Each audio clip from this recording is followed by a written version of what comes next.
তো গাইস, আমি প্রিয়াঙ্কা। আপনারা সবাই কেমন আছেন? আমিও ভালো আছি। তো আজকে কিন্তু দুর্দান্ত স্বাদের একটা নিরামিষ রেসিপি শেয়ার করছি। আর যারা এই সবজিটা খান না, তারাও কিন্তু অবশ্যই ট্রাই করবেন, ভীষণ ভালো হয় খেতে। তো তার জন্য আমি কিছু কাঁকরোল আর আলু নিয়েছি, এটাকে লম্বা লম্বা করে কেটে নিয়েছি। আর হ্যাঁ, আমি কিন্তু দুটো আলু ব্যবহার করেছি, সেটা ভিডিওতে দেখানো হয়নি। এবার গ্যাসে একটা কড়াই বসিয়ে তাতে কিছুটা জল গরম করে তার মধ্যে কাঁকরোলগুলো দিয়ে একটু নুন দিয়ে ওই 3 থেকে 4 মিনিটের মতো ঢাকা দিয়ে সেদ্ধ করে নেব। এতে কাঁকরোলের কালারটাও ভালো থাকবে, সেদ্ধও হবে, প্লাস কাঁচা গন্ধটাও চলে যাবে। দেখুন সেদ্ধ হয়ে গেছে। এবার এটাকে একটা পাত্রে তুলে নিচ্ছি। এবার ওই জলের মধ্যে কেটে রাখা আলুগুলো দিয়েও 3 থেকে 4 মিনিটের মতো সেদ্ধ করে নেব। একটু নাড়িয়ে চাড়িয়ে দেখে নেব সেদ্ধ হয়েছে কিনা। দেখুন সেদ্ধ হয়ে গেছে। এবার এটাকেও নামিয়ে নিচ্ছি। আর মশলার জন্য একটা মিক্সার গ্রাইন্ডারে 1 চামচ পোস্ত দানা, 1 চামচ সাদা সর্ষে আর 1.5 চামচ শুকনো নারকেল কোড়া দিয়েছি। আপনারা চাইলে এমনি নারকেলও কুড়িয়ে দিতে পারেন। এবার এটাকে একটু ড্রাইভাবেই এরকম মিক্সারে ঘুরিয়ে নিচ্ছি, এতে মশলার পেস্টটা ভালো হবে।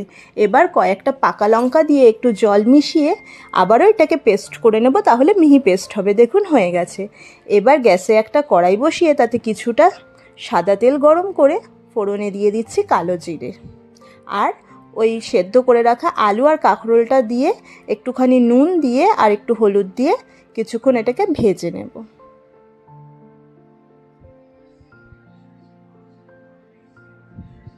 কিছুক্ষণ ভাজার পরে ওর মধ্যে আমি সে বেটে রাখা মশলাটা দিয়ে দিচ্ছি আর দেব একটু বাটি ধোয়া জল।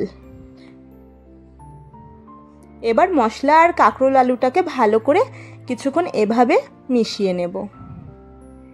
কিছুক্ষণ মেশানোর পর ওর মধ্যে আমি পরিমাণ মতো জল দিচ্ছি। খুব বেশি জল দেব না, কারণ এই রান্নাটা একটু গামাখা হবে, তাই আন্দাজ বুঝেই দিতে হবে। আর একটুখানি নুন দিচ্ছি আর কিছুটা মিষ্টি দিচ্ছি, এতে স্বাদটা কিন্তু খুব ভালো হবে। এবার 5 থেকে 6 মিনিটের মতন ঢাকা দিয়ে রেখে দিচ্ছি। তারপর ঢাকা খুলে নাড়িয়ে চাড়িয়ে ঢাকা ছাড়া এভাবে আরও কিছুক্ষণ রান্না করে শুকিয়ে নিলেই তৈরি হয়ে যাবে আমাদের কাঁকরোল আলুর এই তরকারিটা। আর এটা কিন্তু খেতে ভীষণ ভালো লাগে নিরামিষ দিনে। তো আপনারা দেরি না করে চটজলদি এরকম কাঁকরোলের রেসিপিটা বানিয়ে ফেলুন। আর যারা খান না, তারাও কিন্তু অবশ্যই একবার ট্রাই করবেন। আমি কথা দিচ্ছি, আঙুল কিন্তু চেটে পুটে খাবেন।